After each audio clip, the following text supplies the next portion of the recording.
Colonel Faruk রশিদে freedom পার্টিকে দিছে না, কিন্তু সেই ইন্ডিয়ান এটা কি কাজে দেয় নাই, কাজে দিছে। এবং তাদের পত্রিকা শোনেন, তখন তারা এত পপুলার ছিল যে তখন অত্যাচারে আপনার মিল্লাত তাদের পত্রিকা ছিল, পার্টি ছিল না, অল্প লোক, প্রেস ক্লাবে এসে এক লোক মিটিং করতে মারি ফেলছে গুলি করে, তারা এমন ছিল। কই ইউনিটি যে রক্ষা করতে হয়, কোথায় তারা, কোথায় তারা? তো বিএনপি বড় দল, ইলেকশন তো চাইবেই। ওনাদের সাথে যারা চলে, জামাত ইসলাম, তারা যে 300 আসনে নমিনেশন দিয়ে ফেলছে, এটা বলে না কেন? আবার কয় আনুপাতিক নির্বাচন চাই, তো প্রার্থীতে উড্র করে না কেন? এগুলো চোখে লাগে না। এখন আমার প্রশ্ন হচ্ছে, এখন যে পর্যায়ে আসছে তাতে দেখেন, এখানে প্রধান উপদেষ্টা নির্বাচন করার পক্ষে, এটা পরিষ্কার হয়ে গেছে, পরিষ্কার হয়ে, কারণ তিনি বলছে জানানোর প্রথমার্ধে আজকে ইলেকশন কমিশন থেকে বলা হয়েছে আগামী সপ্তাহে রোডম্যাপ দেওয়া হবে। এখন এর আগে আপনি দেখেন এনসিপি ঐক্যমত্য কমিশন দুইজনে যা আপনার মার্কিন যুক্তরাষ্ট্রের রাষ্ট্রদূতের সাথে দেখা করছে। কেন করলো? ওখানে কি দরকার? ওখানে কি দরকার? এনসিপির ওখানে কি দরকার? জামাতে ঐক্যমত কমিশনের কি দরকার? ঐক্যমত কমিশনের চেয়ারম্যান এদের পদমর্যাদা কি তাদের সাথে কম? অনেক বেশি, অনেক বেশি। তারা যা এখানে ধর্ণা দিছে কেন? আর আমার বক্তব্য হচ্ছে, বিশেষ করে পরাশক্তির যারা দেশের যারা নাগরিক, তারা তাদের নির্দেশের বাইরে কিছু করতে পারবে না। ঐক্যমত কমিশনে আমেরিকান সিটিজেন আছে, ওনাদের দেখা করছে, অনেক কি পরামর্শ নিছে বলেন? আর এনসিপির কি দরকার? মার্কিন যুক্তরাষ্ট্রের আপনার ইয়ার কাছে, রাষ্ট্রদূতের কাছে কি দরকার? ওনাকে নিরাপত্তা চায়, মার্কিন নিরাপত্তা দিবে। এখন তো আমার কাছে যে আওয়াজগুলি মারতেছে, আমার কাছে মনে হচ্ছে নির্বাচনের চাইতেও এনসিপির যে প্রথম সারির নেতা, তাদের ব্যক্তিগত নিরাপত্তা মুখ্য হয়ে গেছে। আচরণ দেখে মনে হচ্ছে তারা বার্গেনিং করতে চায়। ব্যক্তিগত নিরাপত্তা বলতে চাইবে নিরাপত্তা কারণ হচ্ছে যে তারা যেভাবে এখন, তারা পার্টির নেতা, পার্টির ভাষায় তো কথা বলে না। বললেন না কি ভাড়া? আপনি বলেন, পাটোয়ারি সাহেব বলল নির্বাচন যদি দেয় তাহলে ইলেকশন হবে না। 2, যারা শহীদ হয়েছে তাদের লাশ পরিবারে ফেরত দিতে হবে। এটা কোন ধরনের ভাষা? এটা কি পলিটিশিয়ানের ভাষা? কোনোদিন লাশ ফেরত দেওয়া যায়? কবর দিছে তার দাফন করার ফেরত দেওয়া যায়? এটা কোনো ভাষা? কিন্তু তাদের দাবিটাও কি অযৌক্তিক? তারা তো বলছে যে তাদের যে জুলাই অভ্যুত্থানে যারা মারা গেছে, তাদের তাদের যে ওই শহীদ পরিবারের ব্যবস্থা করা, তাদের বিচার নিশ্চিত করা, এখন পর্যন্ত সরকার তো সেগুলো করতে পারেনি। এইটা কোনো দল হিসেবে বিএনপির গায়ে লাগবার কথা না। না না, এটা বিএনপির গায়ে লাগে নাই তো। বিএনপি তো বলছে বিচার তো করবে সরকার। হ্যাঁ, বিচার তো করবে সরকার। তো সরকারের তো তারাই তো সরকারের, সবাই জানে সরকার তাদের প্রতি অনেক বেশি আন্তরিক।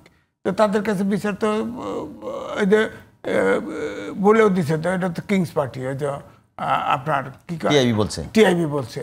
তো তারা তাদের বিচার করতে পারে না কেন? প্রেশারটা ওখানে দেয় না কেন? ওখানে দেয় না কেন? বিচার করেন। এ পর্যন্ত 3টা চার্জশিট জমা দিছে, 1টা বছর পার দিয়ে গেল। কি করছে এই সরকার? বিচার করতে গেলে তো 100 বছর সময় লাগবে, 100 বছর সময় লাগবে। আর সংস্কার তো এখন তো কি আমেরিকান অ্যাম্বাসেডারের পরামর্শ নিতে হবে, নিয়ে সংস্কার হবে। আজিজ ভাই, তারা যে জুলাই সনদ এবং সংস্কার নিয়ে তারা যে একটা আইনগত ভিত্তি চাচ্ছে, সেটা কি আসলে খুবই অসম্ভব? খুবই অসম্ভব। শোনেন, এটাতে উনি আমার চেয়ে ভালো জানে, এটাতে আইনগত ভিত্তি কেমনে দিবে? তারা বড় জোর প্রেসিডেন্ট দিয়ে প্রজ্ঞাপন জারি করতে পারবে, অর্ডিন্যান্স জারি করতে পারবে, এর বেশি। তারপরেও সংসদে অনুমোদন লাগবে। আলটিমেটলি তাদেরকে ইলেকশনে না গেলে এটার বৈধতা হবে না, হবে না। অর্ডিন্যান্স জারি করতে পারে, হাফ আইন এই জায়গায় থাকতে পারে। আমি তো আগেই শুনছি জুলাই সনদের ব্যাপারে প্রথম যে খসড়াটা সব দলকে দেওয়া হয়েছিল, তখন তো বিএনপি বলছিল যে তারা এটার ভিতরে স্বাক্ষর করবে, সম্মতি আছে। তো এখন পেঁচাইতেছে কেন? এখন জুলাই সনদে সব কিছু দিতে হবে, এমনকি ইন্ডিমিনিটিও দিতে হবে। এটা তো বলে না ভাষায়, ইন্ডিমিনিটি। তাদের বিচার হবে না কেন? হবে না। ফৌজদারি আদালতে বিচার হবে না কেন? গুলশানে যে করছে মোটরসাইকেল নিয়ে যে একটা উপদেষ্টা ঘুরে বেড়ায়, সে তারপর আর্মস লাইসেন্স নেয়, গভীর রাতে যা মোটরসাইকেল নিয়ে ঘুরে বেড়ায়, সে যদি ফৌজদারি আদালতে ফৌজদারি আইনে বিচার করবে না? আমি নাগরিক না? এটা একটু বলবেন নাকি যে একজন উপদেষ্টা কি মোটরসাইকেল নিয়ে ঘুরতে পারবে না? বাবারে সাইকেল নিয়েও ঘুরতে পারে। হোসেন মোহাম্মদ এরশাদ প্রথমে সাইকেল চলছিল, সাইকেল সাথে সবাই সাইকেল চালায়। সাইকেল চালানো আর মব তৈরি করে আপনি গুলশান এরিয়া থেকে আরেকজন এমপির বাসায় ঢুকাই দিবেন টাকা পয়সা চাওয়ার জন্য, এক জিনিস না। এটা ফৌজদারি অপরাধ, এবং এই অপরাধে একদিন না একদিন বিচার হবে। কারণ আপনি মামলা না করলে আমি করব, আমি না করলে আরেকজন করবে। এটার বিচার কখনই হবে, কারণ এটার ভিডিও ভাইরাল হয়েছে, এটা নিউজ হয়েছে অনেকগুলো পত্রিকায়। এটা গোপন করবে কিভাবে? গোপন করার তো কিছু নাই। অনেকগুলো পত্রিকায় নিউজ হয়েছে, ভিডিও আছে পুরা, এবং 45 মিনিটসের ভিডিও। কারণ যে ছেলেকে ব্যবহার করা হয়েছে সে ছেলে নিজেকে সেভ করার জন্য সব বলে দিছে। এবং যে চারজন আপনার ওখানে ডিসি পুলিশ, এসি পুলিশ এদেরকে নিয়ে ফর্মালি রেপ করতে গেছে, রেড করতে গেছে, তল্লাশি করতে। তারপরে ওই ওই ওই বাসার ভিতরেও সিসি ক্যামেরা ছিল, তো সেটা দেখেন না কেন? আপনারা 10 দিনের রিমান্ড নিয়ে কী করেন? এবং সে তো বলছে ওই চারজনও আমার মতো ভিকটিম, তারা দোষী না। 10 দিন রিমান্ড নিলেন কেন?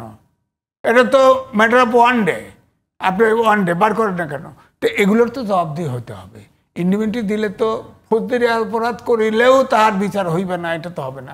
ইন্ডিমিনিটি দিলে তো আপনি দেখেন, যখন শেখ মুজিবের পরিবার সহ হত্যা করে, ইন্ডিমিনিটি দিছিল না? কর্নেল ফারুক রশিদে ফ্রিডম পার্টিকে দিছে না? কিন্তু সেই ইন্ডিমিনিটি কাজে দেয় নাই, কাজে দিছে। এবং তাদের পত্রিকা শোনেন, তখন তারা এত পপুলার ছিল যে তখন অত্যাচারে আপনার মিল্লাত তাদের পত্রিকা ছিল, পার্টি ছিল না, অল্প লোক। প্রেস ক্লাবে এসে এক লোক মিটিং করতে মারি ফেলছে গুলি করে, তারা এমন ছিল। কই ইন্ডিমিনিটি দিয়ে রক্ষা করতে হয়? কোথায় তারা?